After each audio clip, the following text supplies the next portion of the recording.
Hi everyone, I'm the founder of Letter from Christ. My name is Jeanine Colavito, and I'm also an executive and Christian life coach. What I aim to do is take the wisdom of God through one Bible verse at a time and share it with you in order to think of ways to apply that wisdom to our everyday lives. So today I'm going to share with you Ecclesiastes 7:9. Do not be quickly provoked in your spirit, for anger resides in the lap of fools. So we all have things that get on our nerves and annoy us and frustrate us, right? But what this is talking about that other list, those things that provoke us to the point of anger.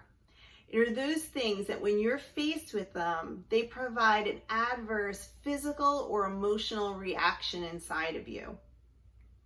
And with that, I'll bring in some of my executive coaching here. Have you ever heard of the amygdala hijack? If you haven't, go Google it so you can read about it a little bit more. But that's basically your fight, flight, and freeze. And when you have something that you come upon that provokes you in such a way, you have these different responses. And one could be to fight back, it could be anger, and it happens almost instantly. It takes about 7 seconds from the moment you feel provoked for you to be able to shift, take over control again, and get in the right mindset.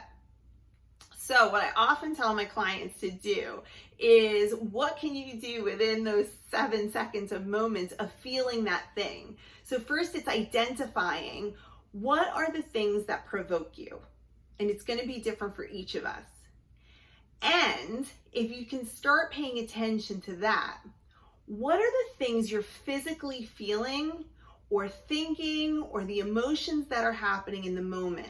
And the reason I want you to think about that is so you could recognize when that's happening to your body, because you're never going to replicate every single situation. They're not going to be identical, but your feeling of when you're provoked, when that switch gets flipped, that will usually be really consistent.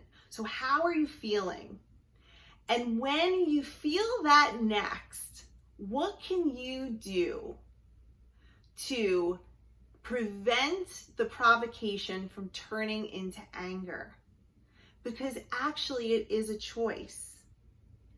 And if we're following the wisdom of the verse today, then we're going with that God doesn't want us to get to that point of anger.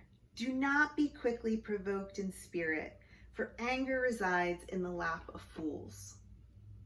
So let's all collectively today think about how we can prevent provocation from turning into anger, following God's wisdom. Thank you so much for joining me today. Have a blessed and abundant day with little to no anger and lots of self-control. Let's work on this together. Take care, everyone.